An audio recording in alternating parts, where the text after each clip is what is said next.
안녕하세요. 오늘도 사연살롱을 찾아주셔서 감사합니다. 대전에 살고 있는 50대 주부입니다. 저에게는 세상 누구보다 얄미운 시누이가 한 명 있어요. 보통은 남편 여동생들이 얄밉게 군다는데 제 경우는 남편 누나가 그랬죠. 거기엔 약간의 이유가 있어요. 남편과 저는 6살이나 차이가 나거든요. 문제는 연상녀 연하남 커플이라는 거죠. 하필 손이 시누이가 저와 동갑이기도 하고요. 처음 남편이 6살 연하라는 걸 알게 되었을 때 전 관계를 끊으려고 했어요. 한두 살도 아니고 무려 6살인데 남들 보기도 좀 그렇잖아요. 하지만 1년에 가까운 남편의 구애에 결국 두 손을 들고 말았죠. 그런데 큰 신우는 자기 남동생이 저를 끈질기게 쫓아다니며 고백해온 걸 모르는지 결혼 초부터 제 나이를 들먹이며 구박을 했어요. 제가 자기 동생과 결혼하기엔 늙었다나 뭐라나. 암튼 막말 대잔치였죠. 그런데 또 이 여우 같은 게 제가 화라도 낼라 치면 생글거리면서 농담이었다고 상황 모면을 하지 뭐예요. 웃는 얼굴에 침 못 뱉는다고 저는 늘 제대로 화 한 번 못 내고 큰 신우한테 당하기만 했어요. 그래서 처음부터 저한테 큰 신우는 완전 비호감일 수밖에 없었죠. 큰 신우는 5년 전 결혼을 했지만 무슨 영문인지 계속 아이가 생기지 않다가 저보다 3개월 일찍 임신을 했어요. 그래서 저희는 같은 해에 임신 기간을 보냈고 같은 해에 출산을 하게 되었죠.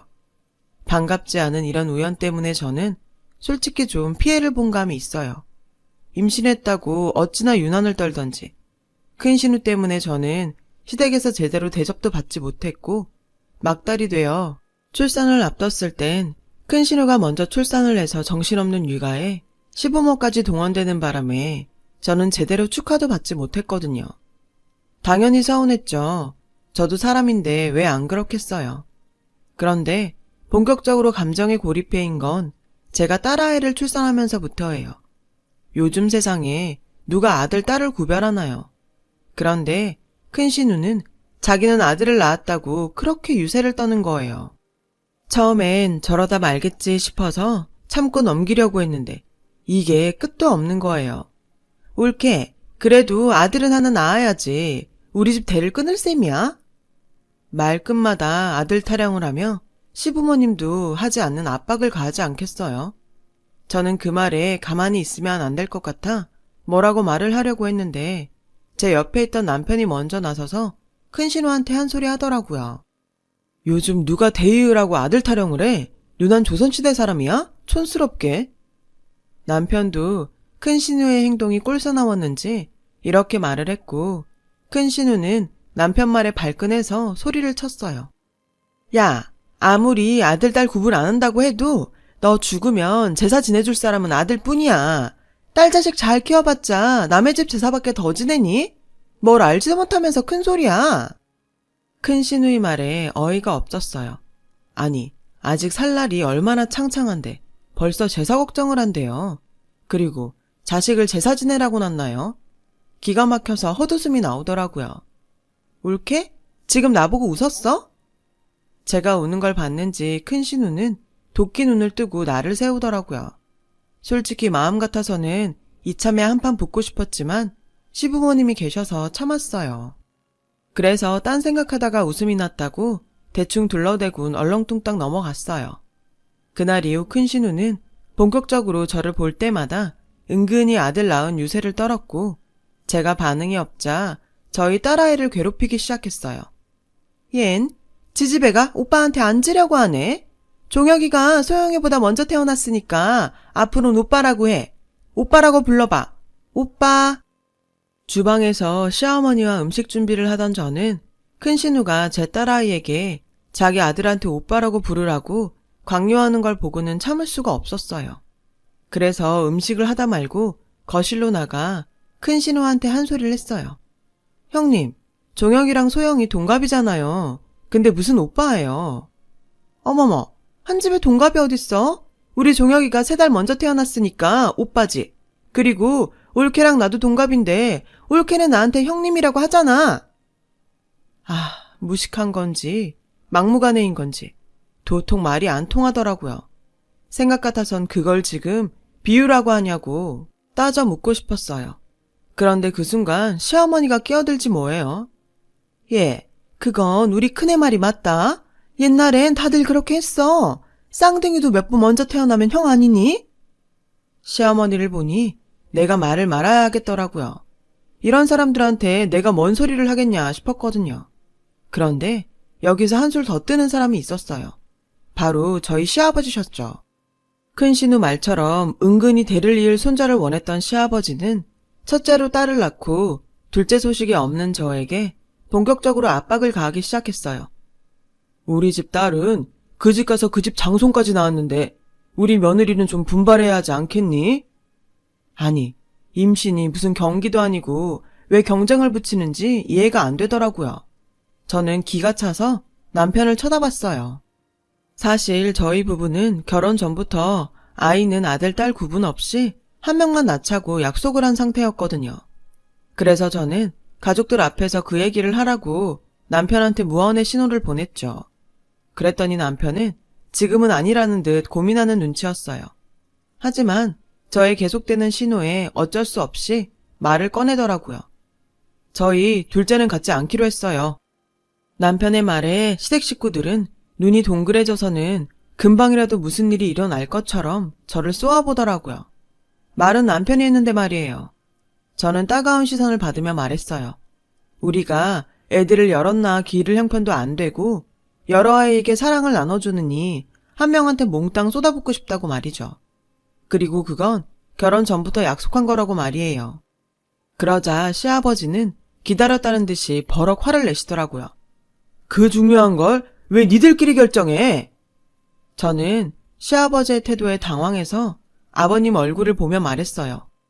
자식을 낳는 것도 키우는 것도 저희 몫인데 그럼 그 결정을 누구랑 해요? 시아버지는 제 말에 당황하셨고 순식간에 시댁 분위기는 싸늘해졌어요. 제가 여지껏 시댁 어른들 말에 토를 달아본 적이 없어서 그랬을 거예요. 하지만 그렇다고 해서 대충 알겠다고 하고 지나칠 수만은 없었어요. 제 아이에 대한 문제니까요. 그때였어요. 큰 신우는 불난 집에 기름을 붓더군요. 올케, 지금 그 말은 내 동생이 능력이 없어서 애를 못 낳는다는 거네? 순간 시부모님은 싸늘한 눈빛으로 저를 쏘아보았고 위기의식을 느낀 남편은 저와 딸아이를 데리고 시댁을 나왔어요. 하지만 그것은 임시방편이었어요. 그놈의 아들이 뭔지 시댁의 압박은 계속되었어요. 니들 편하자고 애 하나만 낳겠다는데 나중에 소영이 혼자 외롭고 슬프다.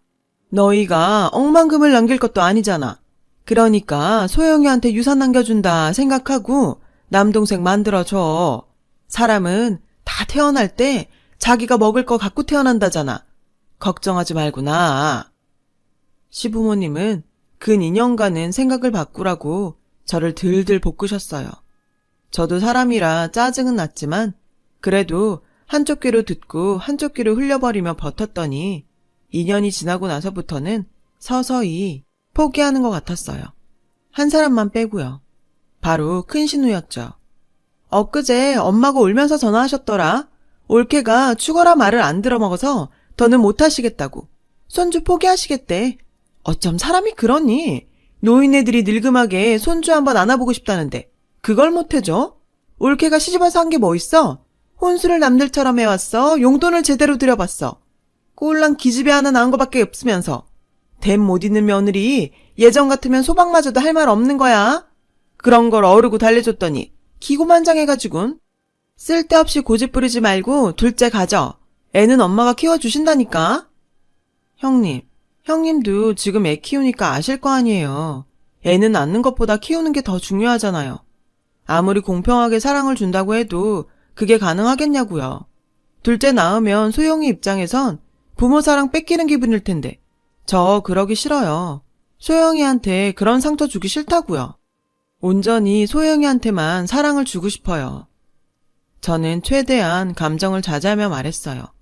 솔직히 마음으로는 아들을 낳았어도 이렇게 둘째 타령을 했겠느냐. 딸 낳았다는 이유로 둘째를 강요하는 건 말도 안 된다. 라고 말하고 싶었지만요. 아무튼 시간이 지나고 나니 시부모님은 손주에 대한 미련을 버리셨어요. 하지만 아버님께서는 가끔 그러셨죠. 재산을 불리면 뭐하냐, 물려줄 손주도 없는데 라고 푸념 섞인 말씀을 하시긴 하는데 그쯤이야 듣고 넘길 수 있는 수준이었죠. 그렇게 저희 부부의 계획대로 딸아이는 무남 동료로 자라 초등학교에 입학하게 되었어요. 시부모님은 같은 해 초등학교에 입학한 친손녀와 외손자에게 책가방을 선물로 사주셨고요. 그때까지는 나름 모든 게 좋았어요. 딸아이는 책가방을 맬 때마다 할머니, 할아버지 얘기를 하며 좋아했으니까요. 하지만 얼마 뒤부터 제 딸과 큰 신우의 아들은 자연스럽게 비교의 대상이 되었어요. 큰 신우가 벌인 일이었죠. 우리 종혁이 천재인가 봐. 구구단을 딱 한 번 알려줬는데 벌써 다 외웠어. 소영이는 요즘 공부 어떻게 시켜? 저는 아직 학교 공부 외에는 안 시켜요. 소영이가 노는 걸 더 좋아해서요. 어머머? 옳게 그걸 말이라고 해? 애야 당연히 노는 걸 더 좋아하지. 공부는 엄마가 끼고 시키는 거야. 어린애가 뭘 한다고 알아서 해. 올케는 어쩜 그렇게 애 교육에 관심이 없냐? 난 올케가 소영이 학교 들어가면서 회사 그만두길래 애 교육 제대로 시키려고 그러나 보다 했는데 뭐야? 그냥 놀고 먹을 생각이었어? 올케는 참 편하게 산다. 저는 큰 신우 말에 기분이 상했지만 말 꺼내봐야 기분만 상할 것 같아 참았어요. 사실 저는 아이를 돌봄 교실에 보내는 것도 그렇고 아이가 더 크면 함께하는 시간이 없을 것 같아서 회사를 그만둔 건데 큰 신우는 자기 입장에서만 떠들더라고요. 제 눈엔 아직 1학년인데 놀지도 못하는 조카가 더 안타까운데 말이죠. 그 후 시댁에 갈 때마다 시아버지는 제게 종혁이는 애가 공부를 스폰지처럼 빨아들이듯이 한다더라. 너도 소영이를 너무 놀게만 하지 말고 끼고 좀 가르쳐봐라. 라며 말씀을 하셨어요. 그럴 때마다 저는 아직 초등학생인데 벌써부터 공부로 스트레스를 주고 싶지 않다고 웃으면서 얘기했죠. 그러자 제 얘기를 듣던 시아버지는 대뜸 너는 보자 하니까 내가 웃음냐? 어떻게 시애비 말에 한 번을 알겠습니다 하고 고분고분하게 듣는 적이 없어? 어른이 말을 하면 듣고 새길 생각을 해야지 원. 결국 역정을 내시곤 안방으로 들어가 버리셨어요. 솔직히 억울했어요. 제가 알겠다고 대답할 말을 하셔야 알겠다고 하죠. 그저 제 속만 답답할 뿐이었어요. 그렇게 시작된 친가 외가 손주의 경쟁은 중학교에 들어가면서 본격적으로 경쟁 구도가 자리를 잡았고 저도 사람인지라 저희 딸이 형님 아들한테만큼은 지지 않았으면 좋겠다 생각하게 됐어요. 하지만 그럴 때마다 남편은 꼭 공부를 잘한다고 아이가 성공하는 것도 아닌데 집안 분위기에 휘둘려 애 들볶지 말라고 저를 잡아주었고 딸아이와 많은 대화를 나누며 자기주도 학습을 하게 했어요. 그 결과 저희 아이는 학원이나 과외를 시키지 않았는데도 스스로 알아서 공부도 하고 취미생활도 하며 자유롭게 자라났죠. 저는 그 모습에 그저 고맙기만 했고요. 그렇게 저희 딸과 조카가 고등학교에 입학을 했고 그해 설이 돌아왔어요. 나는 종혁이 대학 진학 문제도 그렇고 이참에 강남으로 이사 가려고. 큰 신우는 자랑하듯 얘기했어요. 당시 아주버니는 꽤 큰 입시학원을 운영하고 있어서 살림이 넉넉했거든요. 옳게 소영이 대입 준비하려면 서울로 올라와야 하지 않겠어? 언제까지 시골에서 그러고 있을 거야? 큰 신우는 우리가 대전에 살고 있는 게 마치 애 교육에 관심이 없어서 그러는 것처럼 말했어요. 그러자 남편이 큰 신우한테 이렇게 말을 했죠. 내 직장이 여긴데 애 대학 때문에 서울로 간다는 게 말이 돼? 그건 좀 오바지. 오바긴? 요즘 다 그래. 니네 부부는 부부가 애 교육에 관심이 없어서 그런 거지. 에휴, 부모 잘못 만나 우리 소영이가 고생이다. 불쌍한 내 조카. 고만고만한 대학 갈 거면 몰라도 명문대 가려면 서울로 와서 서울 애들이랑 경쟁을 해야 할 텐데. 됐어. 우리 소영이가 왜 불쌍해? 부모 사랑 받으면서 잘만 자라고 있는데. 그리고 꼭 명문대 가야 잘 사는 건 아니잖아. 그건 그저 부모 욕심이지. 이러니 소영이가 불쌍하다는 거다. 부모면 당연히 나보다 애가 더 잘 살길 바라야 되는 거 아니니? 남들은 자식한테 못해줘서 난린데. 아우 됐다. 넌 정말 말이 안 통한다. 올케도 쟤랑 같은 생각이야? 남매의 말싸움은 급기야 저에게 불똥이 튀었고 저는 그냥 대답 대신 웃음으로 넘기며 자리에서 일어났어요. 사실 저희 애가 지금까지 제가 시킨 것도 없는데 공부를 꽤 잘했어요. 그래서 저희 부부의 교육 방식이 틀리지 않았다고 생각하고 있었고요. 그런데 이런 생각을 큰 신우한테 말을 해봤자 씨알도 안 먹힐 게 뻔했기에 그냥 말을 말자 했던 거죠. 그때였어요. 방에서 핸드폰을 보며 놀고 있는 저희 딸아이 옆에 잔뜩 인상을 쓰고 문제집을 풀고 있는 조카의 얼굴이 눈에 보이더라고요. 그 모습이 내심 눈에 거슬리긴 했어요. 안 보면 모를까 눈앞에서 비교가 되니 걱정을 안 할 수는 없겠더라고요. 하지만 시댁에서까지 애한테 잔소리는 하지 말자고 생각했죠. 그렇게 생각하고 보니 연신 인상을 쓰고 문제집과 씨름하는 조카가 안쓰럽게 보였어요. 물어보지 않아도 큰 신우 성격에 얼마나 애한테 스트레스를 줬을지 알 것 같았죠. 그때 희한한 장면이 눈에 들어왔어요. 조카가 눈치를 살피며 가방에서 문제집을 하나 꺼내는 게 아니겠어요? 행동이 어찌나 조심스럽던지 저까지 숨죽여 몰래 그 모습을 지켜보게 되더라고요. 알고 보니 조카가 꺼낸 건 답안지였고 그걸 보고 문제집에 답을 적더라고요. 뭐 어릴 땐 당연히 그럴 수 있죠. 도둑질을 한 것도 아니니까요. 그런데 주방에서 연신 제 남편에게 명문대 노래를 부르는 큰 시누이와 몰래 답지를 베끼고 있는 조카를 보니 제가 다 안쓰럽더라고요. 그렇게 시간이 흘러 아이들이 수능을 보게 되었어요. 저도 수험생 부모라 잔뜩 긴장이 되더라고요. 저보다 훨씬 긴장한 큰 신우는 아침부터 청심환을 먹으며 한 끼도 먹지 못했다고 하더라고요. 그렇게 수능이 끝났어요. TV에서는 연신 올해 수능이 작년보다 어려웠다는 보도가 나왔어요. 저는 시험을 마치고 돌아온 딸아이에게 지금을 좀 즐기라고 했어요. 그동안 수험생이라서 참았던 것들을 실컷 해보라고 말이죠. 그리고 한 달쯤 지나 수능 성적표가 나왔고 아이들은 이제 본격적으로 원서를 쓰기 시작했어요. 이과생이었던 저희 딸은 기계공학을 전공하고 싶다고 했어요. 어릴 때부터 다른 여자아이들과 다르게 기계 만지는 걸 좋아했거든요. 확실히 피는 못 속이나 봐요.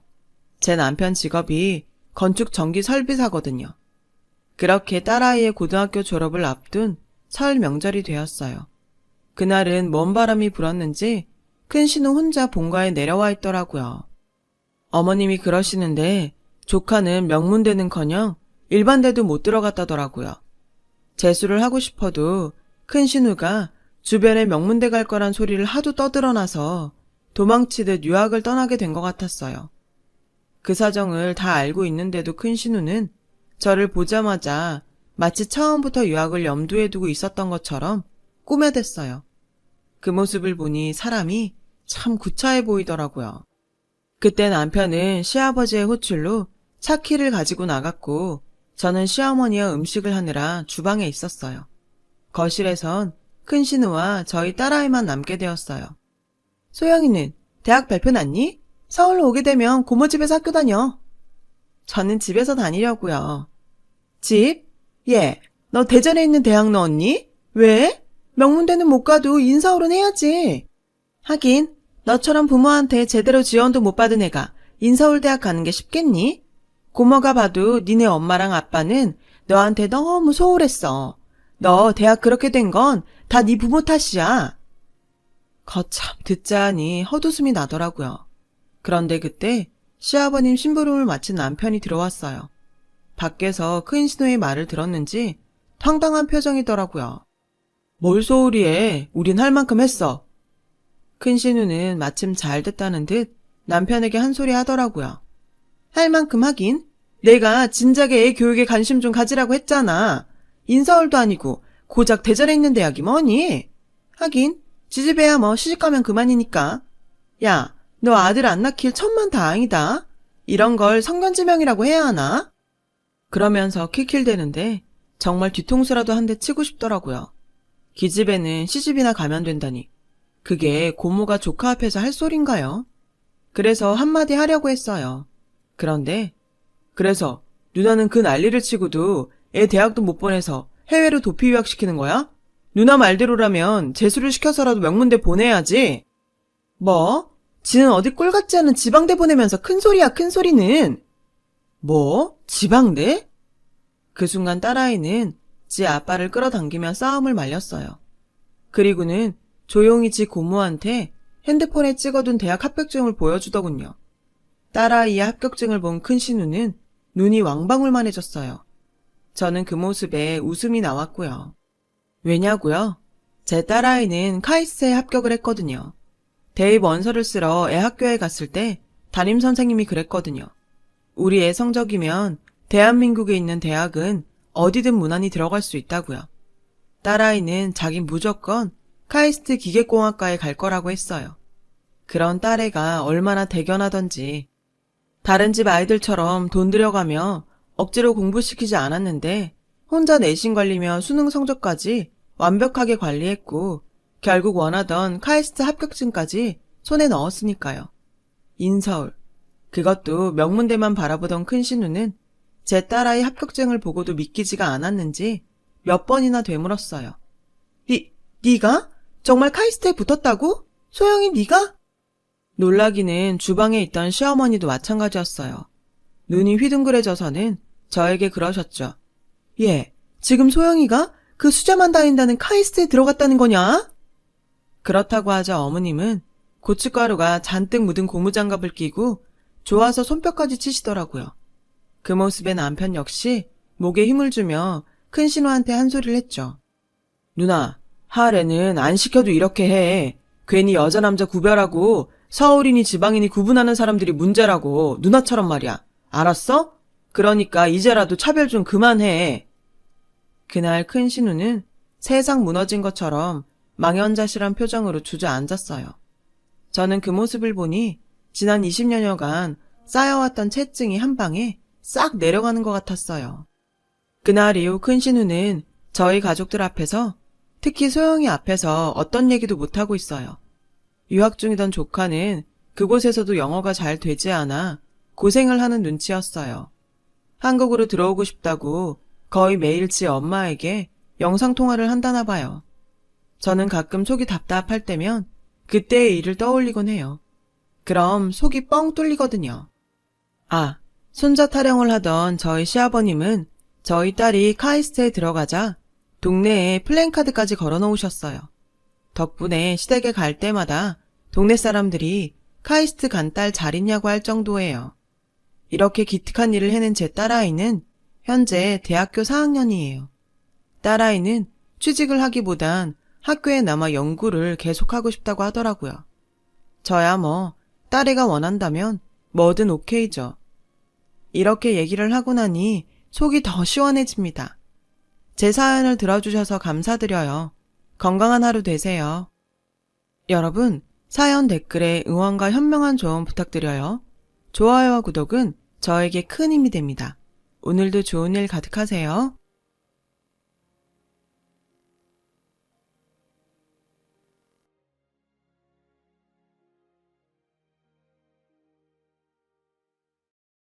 안녕하세요. 오늘도 사연 살롱을 찾아주셔서 감사합니다. 올해로 40대 중반에 접어든 중년 여성이에요. 저는 남편과 함께 옛날 통닭집을 운영하고 있어요. 굴곡지고 위기도 많은 삶이었지만 지금은 어느 정도 안정된 생활을 유지하고 있어요. 제가 이렇게 사연을 보내게 된 건 제 인생에 위기가 닥친 순간에 다가온 뜻밖의 인연을 소개하기 위해서예요. 벌써 10년이 훌쩍 넘은 일이네요. 넉넉지 못한 가정에서 자란 저희 부부는 맞벌이를 하며 단칸방에서 신혼생활을 시작했어요. 남편은 작은 회사의 영업직 직원이었고 저는 식당을 전전하며 주방 홀 서빙으로 생계를 꾸려나갔어요. 그러던 어느 날 늘 씩씩하던 남편의 지친 모습을 보게 되었죠. 회사 일 때문이었어요. 남편이 고생해서 따낸 계약을 사장의 처조카인 낙하산 후배가 홀랑 뺏어가 버렸다고 하더라고요. 참는 것도 하루 이틀이지 성과를 도둑질 당하는 일이 매번 반복되자 남편은 의욕을 완전히 상실한 상태였어요. 사직서를 안주머니에 품고 살면서도 저를 위해 억지로 참고 버티는 남편이 너무 안쓰럽고 짠하더라고요. 그래서 남편을 위해 제가 먼저 나섰죠. 그렇게 힘들면 사표 써. 아무렴 삿입에 거미줄 치겠어. 이번에도 남편은 선뜻 사표를 쓰겠다는 대답을 하지 못했어요. 그래서 제가 쐐기를 박았죠. 당신 지금까지 열심히 살았잖아. 앞으로도 열심히 살 거고. 그런데도 몰라주는 회사라면 그만두는 게 나아. 제 말에 갈등하던 남편은 결국 다음 날 회사에 사직서를 냈어요. 저희 부부는 남편의 퇴직금과 제가 모아둔 돈을 합해 조촐한 옛날 통닭집을 오픈하기로 했어요. 그런데 세상에 뭐 하나 만만한 게 없더라고요. 저희 부부가 가진 돈으로는 목 좋은 상가는커녕 장사를 할 작은 점포조차 구하기 어려웠죠. 고민 끝에 단칸판 보증금까지 빼서 전통시장 구석에 자리 한 칸을 얻었어요. 다행히 가게에 골방이 하나 딸려 있어서 저희 부부는 그 골방에서 생활을 할 수 있었어요. 그 후로도 우리 부부에게는 한동안 힘겨운 시간이 이어졌어요. 시장 상인들의 텃세는 만만치 않았고 생전 처음 시작한 옛날 통닭은 좀처럼 제맛이 나지 않았거든요. 남편은 직장 생활의 실패를 되풀이하지 않기 위해 죽어라 노력했어요. 저 역시 그런 남편을 도와 가게를 살려보려고 최선을 다했고요. 가게가 잘 안 되면 남편은 자책을 할 게 뻔했고 그렇게 되면 그때는 정말 다시 일어서기 힘들 것 같았거든요. 다행히 시간이 지나자 상인들의 텃세는 차츰 줄어들었고 통닭 맛도 꽤 인정을 받기 시작했어요. 그리고 노력 끝에 저희 부부의 옛날 통닭집은 서서히 자리를 잡아갔죠. 어느덧 동네 분들의 사랑방이 되었고 입소문이 퍼지면서 매출도 점점 늘어갔어요. 시장 안에는 저희 가게에서 튀겨내는 통닭 냄새로 가득 차게 되었고요. 생선 냄새 할머니가 시장의 모습을 드러내기 시작한 건 우리 통닭이 완전히 자리를 잡던 무렵이었어요. 몸에서 썩은 생선 냄새가 진동을 해서 그런 별명이 붙은 할머니였죠. 할머니도 그걸 아시는지 늘 불안한 눈빛으로 두리번거리면서 사람들을 피해 일부러 먼 길로 돌아서 다녔어요. 저는 근처 상인으로부터 그 할머니에 대한 얘기를 들을 수 있었어요. 무슨 증후군이라고 그러던데? 병에 걸려서 그런 냄새가 난다더라고. 그 얘기를 듣는 내내 친정엄마의 모습이 떠올랐어요. 엄마는 얼굴에 큰 화상 자국이 있었어요. 그래서 늘 사람들의 시선을 받아야 했고 스스로 사람들을 피해서 다니셨죠. 그런 엄마의 모습을 보고 자란 저로서는 할머니의 일이 남일 같지 않았어요. 그러던 어느 날이었죠. 그날도 시장 안은 저희 가게에서 통닭 튀기는 냄새로 가득했어요. 그때 생선 냄새 할머니가 사람들 눈치를 보며 시장에 나타난 거예요. 그리고 저희 통닭집 문을 두드리셨어요. 그때까지 한 번도 그 할머니를 가까이서 만나본 적이 없던 저는 가게의 문을 벌컥 열었고 그 순간 가게 안으로 할머니의 냄새가 순식간에 쏟아져 들어왔어요. 그 바람에 가게 안에서 낮술을 드시던 단골 손님들의 얼굴이 일그러졌고 밥맛 떨어진다는 불평이 들려왔죠. 그런 분위기가 불편하셨는지 할머니는 도망치듯 가게 문에서 멀찍이 떨어진 채 주문을 하셨어요. 튀겨만 주면 가지고 얼른 사라져 줄게. 돈은 있으니 걱정 말고. 나 거지 아니야. 얼마나 통닭이 잡수고 싶으셨으면 사람들의 시선에도 불구하고 저희 가게를 찾아와 주셨을까요? 그 애틋한 마음을 한눈에 알아차린 저는 잠시 고민에 빠졌어요. 할머니 특유의 역한 냄새 때문이었죠. 하지만 할머니 때문에 영업에 지장이 생길까 하는 걱정이 아니라 지금 계신 손님들 때문에 할머니가 불쾌하시지는 않을까 하는 고민이었어요. 어떻게 하면 할머니께서 편하게 앉아서 드실 수 있을지 고민이 되었어요. 그리고 저는 곧 답을 찾을 수 있었죠. 가게 안쪽에 저희 살림방이 있어요. 혹시 불편하지 않으시다면 그쪽으로 모셔도 될까요? 불편하기는요. 내 처지에 자리를 내어준다면야 감지덕지지. 할머니는 무척 정중하고 교양 넘치는 분이셨어요. 저는 곧장 할머니를 저희 살림방으로 모시고 들어갔죠. 그러고는 그동안 할머니를 안쓰럽게 보았던 걸 사과드리기 위해 정성스레 통닭을 튀겨서 대접했어요. 정확히 말하자면 대접은 아니었죠. 그냥 대접하겠다는데도 할머니께서는 한사코 통닭값을 치르셨거든요. 할머니는 고작 2조각 정도를 드시고는 거의 그대로 남기셨어요. 그리고는 많이 남긴 게 미안하셨던지 도리어 저에게 사과를 하셨죠. 미안해요. 통닭은 아주 맛나는데 내가 나이가 많아서 많이 먹지를 못해. 그리고는 이내 가게를 나가셨어요. 그 모습을 보니 괜히 죄송하더라고요. 그래서 뒤늦게 달려나가 할머니 손을 꼭 잡으며 말씀드렸어요. 부담 갖지 마시고 통닭 드시고 싶을 때 언제든 오세요. 일 없어요. 늙은이가 들락거려봤자 새댁네 장사하는데 방해받게 더 되나. 그런 말씀이 어딨어요. 저희한테는 다 똑같은 손님인걸요. 생선냄새 할머니께서는 부정인지 긍정인지 알 수 없는 미소를 지으시고는 이내 자리를 뜨셨어요. 그리고 며칠 뒤 할머니는 다시 저희 가게를 찾아주셨어요. 처음 오셨던 그날처럼 밖에서 서성이고 계시길래 제가 가게 문을 열어드렸어요. 미안해요. 늙음하게 입맛이 돌아왔는가? 또 이렇게 왔네요. 저희 부부는 생선냄새 할머니를 저희 살림방으로 모셨어요. 그날 이후 할머니는 종종 저희 가게에 들르셔서 통닭 몇 조각으로 끼니를 해결하곤 하셨죠. 저희 가게에서 드시는 게 할머니께서 하시는 식사의 전부라는 걸 눈치챈 저는 남은 통닭을 포장해 드리고 싶었어요. 할머니께서 식사를 거르시지 않도록요. 하지만 할머니께서는 함께 나눌 가족이 없다시며 매번 거절을 하시더라고요. 생선냄새 할머니의 처지가 참 딱했지만 저와 남편은 내색을 하지 않았어요. 혹시라도 할머니께서 마음이 상하지 않으실까 걱정이 돼서요. 시간은 흘러 할머니께서 저희 가게를 찾으신 지 수년이 지난 명절 연휴였어요. 할머니, 명절 음식 좀 싸드릴게요. 내일 모레가 추석이잖아요. 고맙지만 마음만 받을게요. 가져가서 나눌 식구도 없고 내가 그런 걸 받기가 미안해서 그래요. 이거 그냥 드리는 거 아니에요. 잡숫고 제 부탁 하나만 들어주세요. 늙은이가 해줄 일이 뭐가 있다고. 다름이 아니라 음식이 제대로 됐는지 조언을 좀 부탁드릴게요. 친정엄마가 일찍 돌아가셔서 제가 명절 음식 만드는 걸 배우지 못했거든요. 너무 티나는 핑계였을까요? 할머니는 잠시 고민하는 눈치였어요. 한참 망설이시던 할머니는 저와 남편이 재차 부탁을 드리고 나서야 멋쩍게 음식 봉지를 받아주셨죠. 그날이 저희 부부와 할머니와의 인연이 깊어지는 시점이었어요.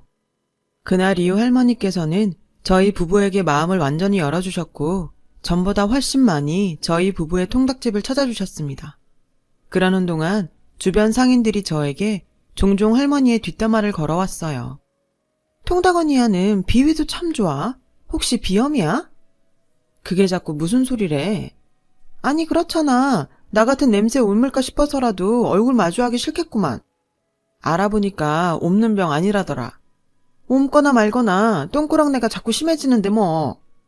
그런 소리 하지 마. 할머니가 원해서 저렇게 드신 것도 아니고 우리한테 피해준 것도 없잖아. 누가 뭐래. 그냥 존재 자체가 소름 돋는다는 거지. 알아요. 먹고 사는 게 너무 힘이 들어서 시장 일이 너무 고되어서 잠깐 호박씨나 까면서 웃고 나면 피로가 아주 조금은 가실까 싶어서 시작한 뒷담화라는 거. 그래서 할머니를 수다거리로 삼으려 했다는 거. 하지만 사람이 입에 올려도 되는 말이 있고 해서는 안 되는 말이 있잖아요. 남의 약점을 웃음거리로 삼는 건 사람으로 할 짓이 못 되잖아요. 아니 할머니가 저희한테 잘못하신 거라도 있으면 또 몰라. 암튼 그래서 참다 한 소리 했습니다. 아씨, 저 할매 또 지나가네. 기분 나빠서 정말. 저런 건 어디 신고 못하나? 신고? 무슨 신고를 어디다 어떻게? 냄새나서 기분 나쁘니까 잡아가세요. 그게 말이 돼? 언니야 진짜 이상하네. 왜 똥꾸렁내 할매 얘기만 나오면 눈을 뒤집어 까기를? 저 할매한테 뭐 콩고물이라도 좀 얻어 먹었대? 썩은 마음에서 썩은 냄새가 풍기면서 사는 사람들이 세상에 얼마나 많니? 적어도 저 할머니는 마음은 올곧은 분이시잖아. 그런 얘기 들으면서 사실 분이 아니라고. 제가 상인들의 뒷담화를 말리며 지내는 동안 남편은 남편대로 할머니께 정성이었습니다. 이가 부실한 탓에 옛날 스타일의 뼈 있는 통닭을 잘 발라드시지 못하는 할머니를 위해 신메뉴를 개발했어요. 흔한 순살치킨이었지만 저와 남편 입장에서는 큰 도전이었어요. 다행히 순살치킨 개발에 성공하면서 할머니께서 한 번에 드시는 양이 늘어났어요. 저희와 할머니와의 인연이 10년에 접어들 무렵으로 기억해요. 그 무렵 시장에는 근처에 큰 마트가 들어선다는 소문이 돌기 시작했죠. 안 그래도 재래시장을 찾는 사람들이 줄어서 걱정을 하던 상인들은 마트까지 생기면 피해가 더 클 거라며 걱정이 한가득이었죠. 그 바람에 시장 인심은 흉흉해졌고요. 시장 상인들은 괜히 화풀이라도 하려는 듯 전부 다 할머니를 더 멸시하기 시작했어요. 일종의 욕바지로 삼은 셈이었어요. 그리고 그 미움은 저희 부부에게까지 이어졌고요. 저희 부부가 할머니 편을 드는 게 못마땅했던 거죠. 하루아침에 저희 부부도 공격의 대상이 되고 말았고요. 사람들은 저희 부부를 두고 할머니의 재산을 노리고 일부러 친한 척하는 나쁜 인간들이라고 소문을 냈어요. 얼토당토 안 한 소문이었기에 저희는 귀를 닫고 힘든 시간을 버텨내기로 했죠. 그러다 결국 인내심의 한계를 맞이한 저희 부부와 시장 상인들 사이에 큰 다툼이 벌어졌어요. 시장 상인들은 사사건건 말끝마다 저희 부부와 할머니를 향한 모욕의 말을 입에 올렸어요. 저희는 그렇다 쳐도 할머니를 거의 무슨 전염병 환자, 병균 취급하는데 정말 가관이더군요. 차마 글로 옮기지도 못할 만큼 험하고 꺼림직한 독설에 저와 남편이 할 말을 잃은 순간 아뿔싸. 하필이면 그들의 험한 말들을 할머니께서 고스란히 듣고 계셨더라고요. 저는 슬그머니 자리를 뜨는 할머니를 향해 급히 쫓아가 손을 잡아드렸어요. 저희 가게 오신 거 아니었어요? 가지 마시고 저랑 가서 통닭 드세요. 식사 못 하셨잖아요. 괜찮으이. 오늘은 밥 생각이 없네. 저 사람들 말 때문에 그러시는 거면 신경 쓰지 마시고 그냥 무시하세요. 나이 먹으면 좋은 게 뭔지 아나? 귀는 안 들리고 눈은 침침해진다는 거야. 난 오늘 아무것도 본 게 없고 들은 게 없네. 그동안 고마웠어. 복 많이 받을 거야. 할머니는 손을 빼고는 가려고 하셨어요. 아니요. 저랑 꼭 같이 가셔야겠어요. 오늘은 통닭 말고 밥 차려드릴게요. 그리곤 할머니를 가게에 딸린 단칸 살림방으로 보란듯이 모셨어요. 그런 저희 부부에게 상인들의 눈꼴 시렵다는 시선이 쏟아졌지만 전혀 관심 주지도 않았고 걱정하지도 않았습니다. 할머니께서는 제가 차려드린 밥 한 공기를 깨끗하게 다 비우셨지만 그날 이후로 저희 통닭집을 방문하지 않으셨고 저희 부부는 시장 내 공식 왕따가 되어버렸어요. 내심 차라리 잘 됐다 싶었죠. 주변 상인들에게 온갖 정이 다 떨어진 탓에 그들과 말을 섞고 싶지도 않았으니까요. 내친 김에 저희 부부는 새 보금자리를 찾아 시장을 떠나기로 마음먹었습니다. 마침 그동안 운영해오던 통닭집의 계약기간이 만료된 참이었기에 저와 남편은 새 가게 자리를 찾아 나섰습니다. 그동안 열심히 살아온 덕분에 상대적으로 좋은 몫의 자리에 나름 깔끔하기까지 한 상가 하나를 계약할 수 있었죠. 사건은 저희 부부가 새 가게의 잔금일을 며칠 앞둔 어느 날이었습니다. 새 가게 자리를 청소하고 있던 저에게 남편이 사색이 되어 달려오더군요. 자기야, 정신 똑바로 차리고 들어. 아, 뭐야, 그걸 이제 알았어? 어제 우리 결혼 기념일이었거든? 그냥 지나간 거 미안해서 이러는 거지? 아니. 그게 아니라. 혹시 할머니 소식이야? 돌아가셨대? 남편은 차마 말을 잇지 못한 채로 주저앉아 통곡했습니다. 한참이 지나서야 남편이 입을 열었어요. 그 이야기를 들은 저는 세상 온갖 만물에게 저주의 말을 퍼부었습니다. 아무래도 제가 전생에 커다란 불장난을 쳐서 많은 사람들을 고통 속으로 몰아넣기라도 했던 모양이죠. 그 벌을 대를 이어서 주기라도 하는 거랍디까? 저희 친정어머님께서도 화재 사건으로 남편을 잃고 평생의 족사가 된 얼굴 화상 자국을 얻으셨죠. 저도 마찬가지 신세가 되었습니다. 제가 잠시 자리를 비운 사이 저희 시장에 대형 화재가 났더군요. 시장 통닭집을 처분한 자금으로 새 가게에 잔금을 치러야 하는데 그 통닭집이 전소되어 버렸습니다. 순식간에 모든 것을 잃은 저와 남편은 화재 보험금에 마지막 희망을 걸었어요.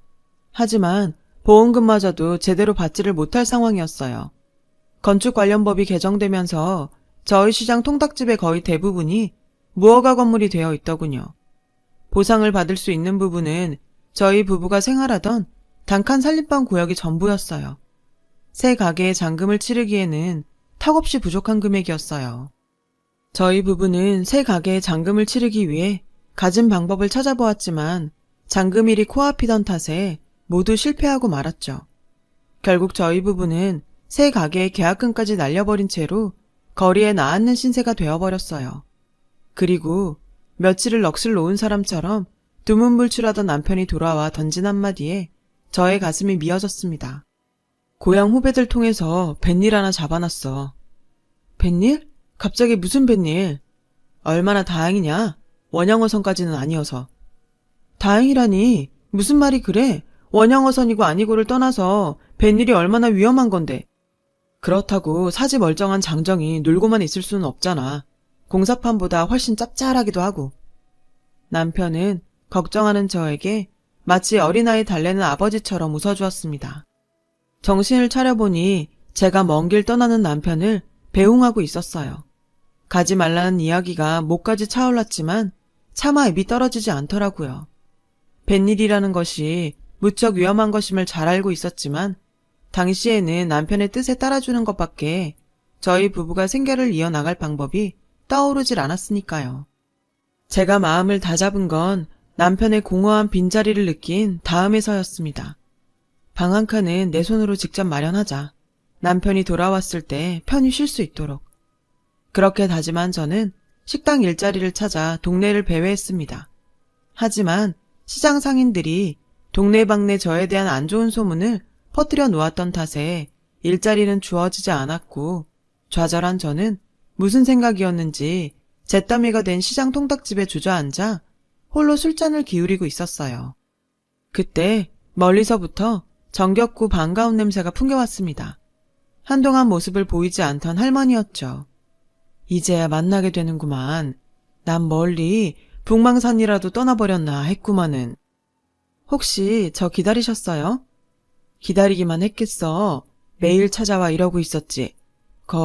노인네 헛걸음하게 만들면 벌 받아.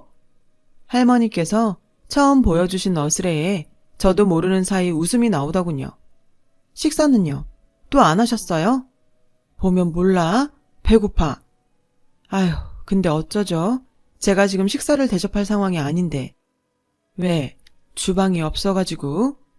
네, 아무래도 그렇겠죠. 그러자 할머니께서는 대뜸 저의 손을 붙잡아 어디론가 끌고 가셨어요. 얼떨결에 도착한 그곳은 반 정도 지어진 큰 마트 공사 현장이었죠. 여기는 왜... 내가 늙음하게 입맛이 자꾸 돌아가지고선 새댁네 닭맛이 자꾸 눈에 밟히는 거라. 할머니도 참. 여기서 장사해. 네? 여기 다 지어지면 자리 하나 내어줄구마. 알고 보니 할머니께서는 새로 지어지고 있는 큰 마트의 건물주 되시더라고요. 대기업 마트까지는 아니었지만 건실한 지역 체인 마트에 입주가 예정된 건물이었습니다. 제가 난처한 마음에 차마 대답하지 못하고 망설이고만 있는데 할머니께서 저의 마음을 돌려주셨죠. 이것마저도 안 받아주면 섭섭해서 못 살지. 그간 패키칭값 치른다 셈치고 자리 잡어. 에이 할머니, 패키친 거 없으세요 정말. 그리고 제가 받기엔 이건 너무 크잖아요. 누가 공짜로 준다든? 그럼 더 어렵죠. 제 사정 뻔히 아시면서. 벌어서 갚어. 다 갚을 때까정 허튼 생각일랑 절대 하지 말고 열심히 일해. 바쁘게 살다 보면 아픔일랑 다 잊어지겠지. 무슨 말씀이신지 너무 잘 알겠더군요. 할머니께서는 잿더미 속에서 술잔을 기울이던 저에게서 위험한 기운을 느끼셨나 봐요. 그래서 사실상 받으실 생각조차 없는 빚핑계로 저의 마음을 다잡아주려 당신 곁에 두려고 하셨던 것이었어요. 그 마음을 전해받은 저는 더 이상 거절할 수 없었습니다. 감사합니다. 정말 너무너무 감사해요. 제가 평생 두고두고 꼭 다 갚아드릴 테니까 그때까지 건강하게만 살아주세요. 그날 밤 홀가분한 마음으로 옛날 통닭집의 잿더미를 정리하고 있던 저에게 시장 상인들이 들이닥쳤습니다. 딱 보니 저와 할머니의 소식을 접한 눈치더라고요. 아니나 다를까 상인들은 자신들도 삶의 터전을 잃기는 마찬가지라면서 할머니에게 연주를 놓아달라며 애원하더군요. 더 듣고 있을 필요는 없었죠. 새 건물에 들어가기에는 당신들한테서 나는 냄새가 너무 심하죠. 썩은 마음에서 풍기는 썩은 시궁창 냄새. 마트에 입점해봤자 냄새가 너무 고약하다고 금방 쫓겨나지 않을까요? 그러자 본인들도 본인들의 잘못을 알고는 있었던 모양인지 상인들 모두 찍소리 못하고 걸음을 돌리더라고요. 저는 그동안 쉬면서 몸과 마음을 추스렀어요. 얼마 뒤 남편이 배에서 무사히 내려 돌아왔고 저희 부부는 완공된 마트에 입점해 지금은 새 옛날 통닭집을 운영하면서 지내고 있어요. 할머니께서는 저희 가게에 걸음을 하지 않으세요. 대신 저희가 먼저 찾아뵙죠. 주기적으로 찾아뵈어 불편한 점은 없는지 살피고 끼니를 거르시지 않도록 챙겨드립니다. 물론 월세도 밀리는 법 없이 꼬박꼬박 드리고요. 최근에는 할머니 댁으로 배달을 자주 다니게 되었어요. 할머니께서 말씀하시길 뭐니 해도 저희 부부의 닭맛이 최고라나요? 그렇게 저희 부부는 안정된 지금에 이르렀습니다. 할머니의 배경을 알지도 못했고 어떤 보답을 바라고 한 일도 절대로 아니었어요. 다만 사람을 사람으로 사람답게 대했을 뿐이죠. 사람은 누구 하나 가릴 것 없이 모두가 소중한 존재니까요. 요즘은 더 고생하셨던 엄마 생각도 많이 나고 내일은 장사 마치고 할머니 댁에 들렀다 와야겠어요. 살다 보니 이런 일도 있네요. 긴 이야기 들어주셔서 고맙습니다. 어려운 시기 따뜻한 마음으로 희망찬 하루하루 보내셨으면 합니다. 여러분, 사연 댓글에 응원과 현명한 조언 부탁드려요. 좋아요와 구독은 저에게 큰 힘이 됩니다. 오늘도 좋은 일 가득하세요.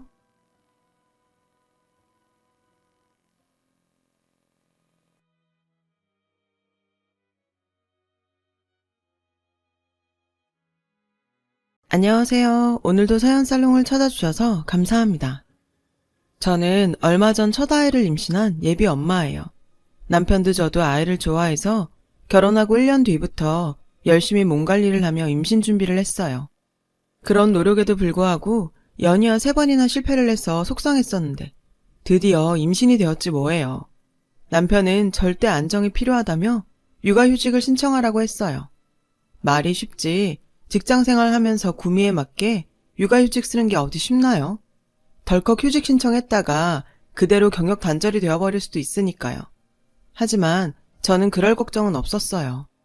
저희 회사가 직원 복지에 아낌없는 지원을 해주기도 하고 사장님이 제 시아버님이기 때문이죠.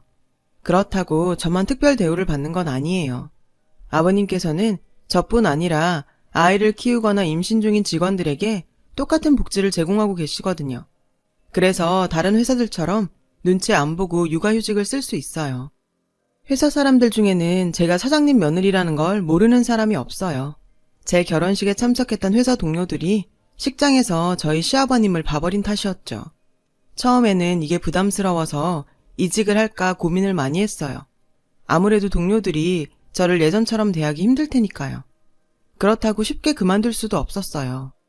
이 회사는 제가 대학을 졸업하고 처음 가진 직장이었고 제 사회생활이 시작된 곳이니까요. 병아리 신입사원 때부터 울고 웃으면서 일 배우고 보람을 느낀 회사거든요. 그런 제 마음을 아셨는지 아버님께서는 제가 원하는 대로 하라고 하셨고 저는 끝내 계속 일을 하겠다고 했어요. 다음날 아버님은 전 직원에게 편지를 담은 초콜릿을 돌리셨어요. 편지에는 다음과 같은 내용이 담겨 있었어요. 당신은 지금껏 직원들을 가족처럼 생각했기에 제가 직원에서 며느리가 되었다고 해도 이전과 달라진 것은 없다고요. 그러니 전처럼 동료로서 칭찬과 질책을 통해 동료애를 나눠달라고요. 아버님의 그런 정성 덕분에 저는 오히려 동료들과의 관계도 돈독해졌고 지금까지 직장 생활을 잘 해왔어요. 그러다 임신을 하게 되어서 지금은 잠시 휴직을 하게 되었어요. 아버님께서는 첫 손주를 보실 생각에 저보다 더 들뜨셔서 벌써부터 아기용품을 사서 보내고 계세요. 저를 늘 딸처럼 보살펴주시는 아버님은 네가 복덩이라 복덩이 아기를 가진 것 같아시며 늘 제 건강도 염려하세요. 그런 아버님의 모습을 보면 마음 한켠이 짠하고 감사할 뿐이죠. 아버님은 저를 처음 보셨을 때부터 저를 예뻐해 주셨어요. 게다가 저희 가족과의 특별한 인연을 알게 되신 후로는 친딸처럼 저를 아끼고 살펴주고 계세요. 저는 외동딸로 태어나서 부모님 사랑을 듬뿍 받고 자랐어요. 일상적인 소소한 행복을 누리고 살던 우리 가족은 아빠가 다니던 회사에 부도가 나면서 모든 게 변해버렸어요. 아빠 회사 사장님이 무리하게 사업을 확장하려다 투자 사기를 당했어요. 그로 인해 회사는 한순간에 무너져버리고 말았고 아빠를 비롯한 직원들은 하루아침에 실업자가 되었죠. 당장 월급은 물론 퇴직금도 한 푼 못 받고 회사를 나오게 된 아빠는 밤마다 가족들 몰래 많이 우셨어요. 평소 잘 드시지도 못하는 술까지 드시며 시리에 빠져 있었죠. 엄마는 아빠의 건강을 걱정하셨고요. 한동안 자포자기한 상태로 지내던 아빠는 어린 저를 위해서라도 주저앉을 수 없다시며 여러 곳에 이력서를 넣으며 구직 활동을 하셨어요. 하지만 그런 노력에도 불구하고 아빠는 일자리를 얻지 못했어요. 결국 엄마는 생활비를 벌기 위해 식당 일을 시작하셨고 우리는 방 한 칸짜리 반지하로 이사를 하게 되었어요. 반지하로 들어가던 날 그제야 정말 우리 집이 가난해졌다는 걸 실감할 수 있었어요. 눈물이 날 것 같았지만 부모님이 마음 아파하실까봐 애써 참아야 했죠. 상에 올라오는 반찬 가짓수도 급격히 줄었고 엄마는 늘 가계부를 쓰시며 한숨을 지으셨어요. 아빠는 일자리를 구하는 동시에 일용직 노동을 시작하셨어요. 구직만 바라보며 손가락 빨고 살 수는 없었으니까요. 특별한 기술이 없었던 아빠는 새벽부터 공사장에서 벽돌을 나르며 막노동을 하셨어요. 저녁이 돼서야 집에 돌아온 아빠는 늘 먼지투성이었어요. 저는 그런 아빠가 안쓰러워서 아빠한테 달려가 어깨를 주물러 드리곤 했어요.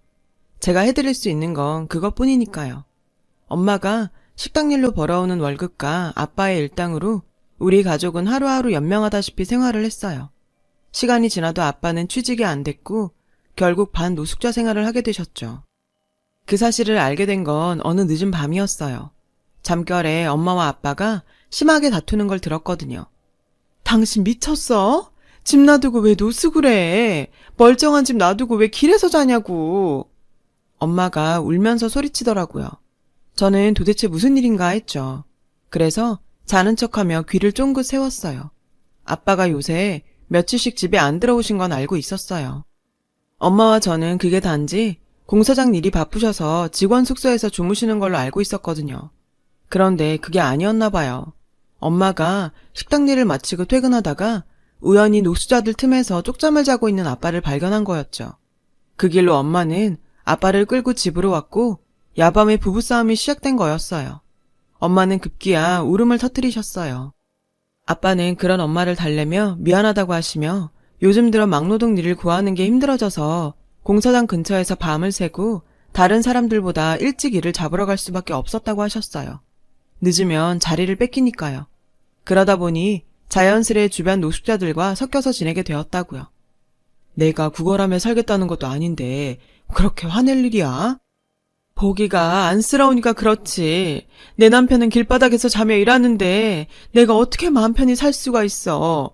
당신이 몸 버려가며 그러고 있는데 나 당신 그러고 사는 거 못 봐. 이불 속에서 숨죽이며 모든 얘기를 듣게 된 저는 소리 없이 눈물을 흘렸어요. 당시 초등학교 6학년이던 저는 비록 어린 나이기는 했지만 부모님의 고생과 아픔을 공감할 나이기도 했어요. 그래서 더더욱 고생하시는 부모님한테 도움이 되지 못하는 제 처지가 하염없이 원망스럽고 부모님이 나 때문에 힘들게 고생하시는 것 같아 너무 죄송했어요. 그날 엄마의 간곡한 부탁에도 불구하고 아빠는 노숙 생활을 그만두지 않았어요. 지금은 자존심이고 뭐고 없어. 희정이만큼은 잘 키워야 될 거 아냐. 아빠가 무능해서 남들만큼 못 키웠단 소린 듣고 싶지 않아. 길바닥에서 자는 거, 노숙자 취급받는 거, 나 그런 건 하나도 두렵지 않아. 내 새끼만 잘 키울 수 있다면 그보다 더한 것도 할 수 있어.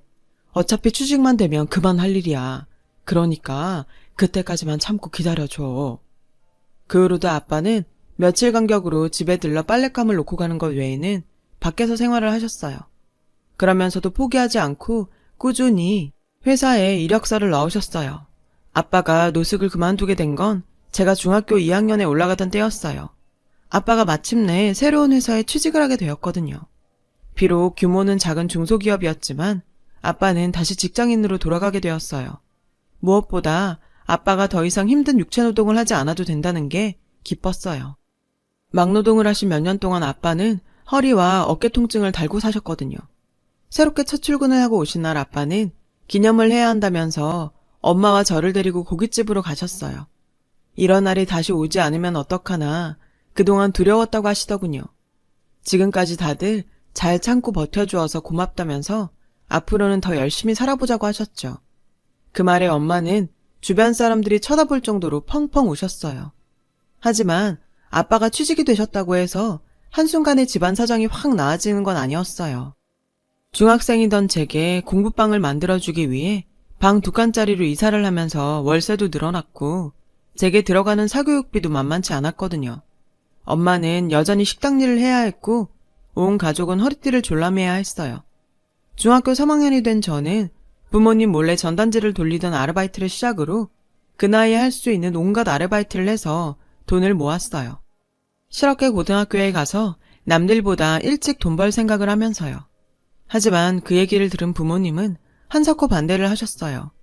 특히 엄마가 펄쩍 뛰셨죠. 그동안 그 고생을 하면서도 널 학원에 보냈던 건 너만큼은 엄마 아빠처럼 고생하지 않고 살기를 바랬기 때문이야. 당장 친구들보다 돈 몇 푼 더 일찍 버는 게 뭐가 중요하니? 10년, 20년 뒤에 내 인생을 생각해. 뭐가 더 너를 위한 건지 생각해 보라고. 그러니까 쓸데없는 생각하지 말고 넌 공부해서 대학 갈 생각이나 해.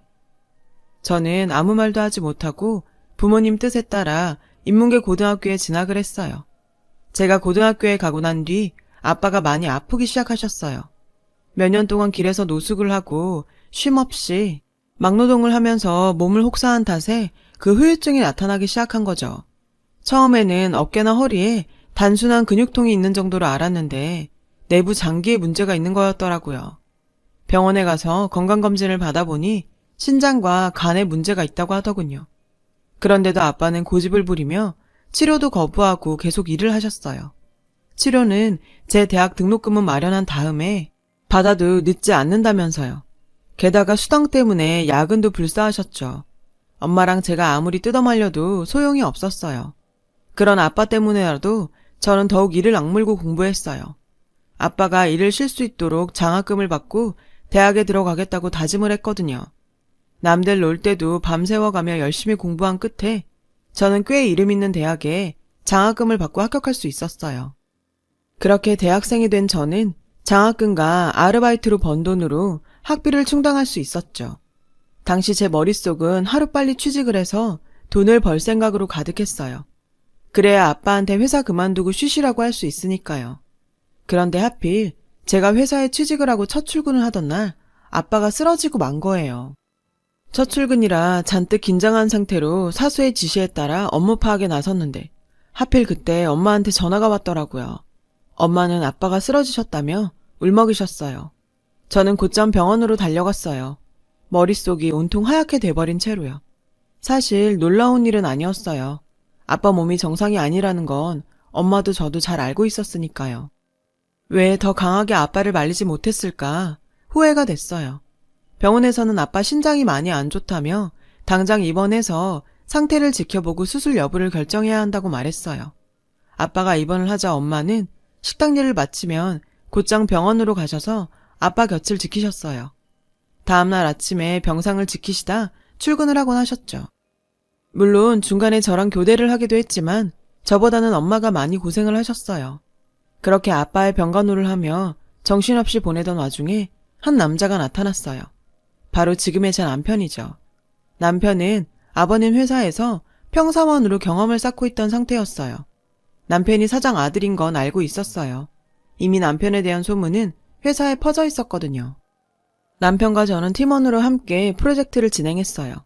남편은 그때부터 제게 호감을 보이며 적극적으로 대시했어요. 하지만 제게 연애는 사치였기에 외면해야 했어요. 그런데도 남편은 끊임없이 구애를 해왔어요. 하는 수 없이 저는 제 가정사까지 얘기할 수밖에 없었죠. 저는 지금 연애할 상황이 못 돼요. 우리 아빠부터 살려야 돼요. 우리 아빠 저 공부시키느라고 몸이 부서져라 일하셨거든요.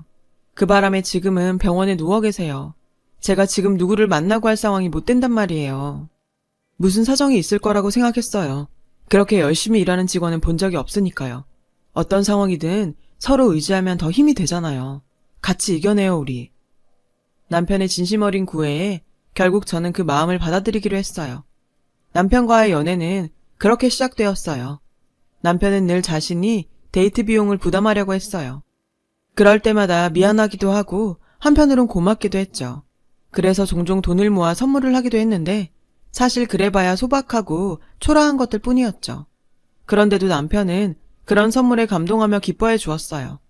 혹여 제가 상처받지 않도록 배려하는 남편의 그런 모습에 늘 고마웠죠. 한 번은 이런 일도 있었어요. 남편이 저 몰래 저희 부모님을 찾아가 인사를 드리고는 몰래 밀린 병원비를 냈더라고요. 나중에 그 사실을 안 저는 그딴 동정 필요 없다고 소리를 치며 화를 냈어요. 남편은 차분한 목소리로 그러더군요. 잠깐 만나고 헤어질 사이였다면 나도 모른 척 했을 거야. 하지만 난 너랑 미래를 함께할 생각이고 그러니까 내 부모님 일은 내일이기도 해. 그날 이후 남편은 기다렸다는 듯이 제게 결혼 얘기를 자주 꺼냈어요. 알고 보니 병원비를 대신 내주던 그때 이미 저희 부모님을 만나 뵙고 저와 결혼하고 싶다는 얘기를 했다더군요. 남편은 얼마 뒤 아버님 회사를 나갔어요. 그리고는 자신의 능력으로 다른 기업에 입사했어요. 업계에서 꽤 알아주는 곳이어서 연봉도 높고 직원 복지도 좋은 곳이었죠. 그 회사로 이직을 하자마자 남편은 제게 청혼을 했어요. 저는 아빠 때문에 망설여지기는 했지만 그래도 경제력이 어느 정도 갖춰졌다고 생각해 승낙했어요. 솔직히 남편을 놓치기 싫었거든요. 남편은 이미 저희 부모님을 뵙고 인사를 드린 뒤라 상견례 전에 먼저 예비시댁에 인사를 갔어요. 제 입장에선 사장님 부부를 뵙는 거였죠. 지금껏 그렇게 긴장한 건 처음이었어요. 사장님 부부는 저를 반겨주셨어요. 말씀 한마디 한마디가 따뜻하더라고요. 남편의 선한 마음씨가 어디서 나온 건지 한 번에 알 수 있었죠. 남편이 미리 저희 집 사정을 말씀드린 것 같았어요. 어머님께서 첫 만남에 제게 이제 그만 걱정은 내려놓고 남편 사랑받으며 편히 살라고 하시더라고요. 충분히 행복할 자격이 있다면서요. 예비 시어머니의 말씀에 저는 뭉클해서 하마터면 눈물이 날 뻔했지 뭐예요. 내가 무슨 복으로 이런 분들을 시부모로 만나게 되었나 싶었어요. 그렇게 인사를 드리고 상견례 날짜를 잡았어요. 아빠 몸 상태를 고려해서 상견례장은 병원 근처 한식당으로 잡았어요. 다행히 아빠는 병원에 몇 시간 외출 허가를 받고 나올 수 있었어요. 남편과 시부모님은 먼저 도착해 있었고 저랑 엄마는 아빠를 휠체어에 태우고 룸으로 들어갔어요. 시부모님께서 반갑게 맞아주셨어요. 엄마랑 어머님이 인사를 나누는 동안 저는 아버님 쪽으로 휠체어를 끌고 가 아빠와 아버님을 소개시켜 드렸어요. 그런데 저희 아빠를 본 아버님 얼굴이 갑자기 굳어버리지 뭐예요. 그 모습에 덩달아 저희 아빠도 표정이 굳으셨어요. 그런데 그 순간 갑자기 아버님께서 무릎을 꿇고는 저희 아빠 손을 잡았어요. 그리고는 소리내 펑펑 울기 시작했어요. 그 바람에 그 자리에 있던 모든 사람들은 당황할 수밖에 없었죠. 아버님은 한참을 우시더니 고개를 들고는 저희 아빠한테 그러시는 거예요. 형님, 저 기억 안 나요? 저 정수예요, 정수. 형님이 살아야 된다고 뺨까지 때려가면 살렸던 정수라고요. 그 말을 들으신 아빠는 잠시 생각을 하시더니 눈을 크게 뜨셨어요. 아니, 정말 정수야? 네가 정수 맞아? 그리고는 아버님을 끌어안고는 함께 울기 시작하셨어요. 손을 맞잡고 우시는 두 분을 보던 저희는 모두 당황했고 두 분을 진정시킨 후에야 사정을 들을 수 있었어요. 아빠와 아버님은 오래전 길바닥에서 만났던 사이라고 하셨어요. 아빠가 노숙자들 곁에서 자며 막노동을 하던 시절이었죠. 그때 아버님은 주식 투자에 실패한 뒤 제 남편과 어머님을 시골 처가로 보내곤 서울에 혼자 남아 계셨다고 했어요. 어머님한테는 일을 구한다고 거짓말을 하시곤 노숙자 생활을 하셨던 거죠. 당시 아버님은 절망적인 상황에 하루에도 몇 번씩 죽고 싶다는 생각을 하시며 지내고 계셨다고 해요. 그러다 결국에는 다른 노숙자들에게 자신의 옷이나 짐들을 모두 나누어 주었고 길바닥에 누워 얼어 죽을 생각을 했었다나 봐요. 그 모습을 본 저희 아빠는 아버님을 깨워 자신의 옷을 입혀 살려내셨고요. 자식도 있는 놈이 어떻게 목숨을 끊을 생각을 해. 애비 없는 자식을 만들려고. 누군 살고 싶어서 사냐? 나도 죽고 싶어. 그런데 못 죽겠더라. 나 죽고 내 새끼도 나처럼 이러고 살게 될까봐 그게 겁나서 못 죽겠더라.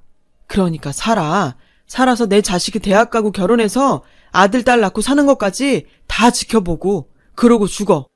그때 가선 죽으래도 죽기 싫어질 테니까. 저희 아빠의 말에 아버님은 삶의 의지를 다지셨고 저희 아빠와 함께 막노동을 하시면서 돈을 모으셨다더군요. 그리고 몇 년 뒤 남편이 고등학교를 졸업할 무렵에 지금의 회사를 세우셔서 지금까지 회사를 키워오셨다고요. 형님 아니었으면 난 진작에 죽었소. 그런데 형님은 왜 이렇게 되신 겁니까? 왜 이렇게 아프시냐고요? 두 아버지의 이야기를 들은 가족들은 모두 눈물을 흘렸어요. 어려웠던 지난날이 떠올라 울었고 그 시절을 아버지란 이름으로 힘겹게 버텨야 했던 두 분이 가여워 울었어요. 한참을 울먹이던 어머님은 눈물을 닦으시며 이러셨어요. 사돈어른 감사합니다. 하마터면 우리 애 저 혼자 키울 뻔한 걸 사돈께서 막아주셨네요. 대신 우리 며느리는 제가 감사하는 마음으로 아끼며 보살피겠습니다.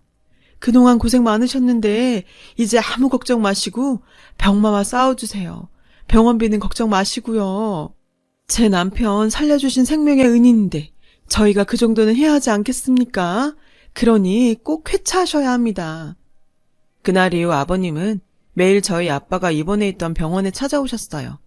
두 분은 도란도란 지난날의 얘기도 나누시고 가끔은 자식들 자랑도 하시면서 회포를 풀고는 하셨죠. 아빠는 그 후로도 두 번의 수술을 거친 뒤에야 많이 회복이 되셨어요. 그리고 지금은 통원 치료를 하고 계시죠. 저희 아빠와 아버님은 사돈이 아니라 형님 아우 하시면서 여전히 잘 지내고 계세요. 제가 임신을 하자 두 아버님은 손주 볼라를 손꼽아 기다리고 계세요. 고생 끝에 낙이 온다고 하죠. 끝이 보이지 않는 시련 속에서 허우적대며 살았던 저와 부모님은 요즘 들어 그 말을 뼈저리게 실감하고 있답니다. 지금까지 제 사연을 들어주셔서 감사합니다. 힘든 시기에 좋은 생각 많이 하시고 하루하루 행복하세요. 여러분, 사연 댓글에 응원과 현명한 조언 부탁드려요. 좋아요와 구독은 저에게 큰 힘이 됩니다. 오늘도 좋은 일 가득하세요.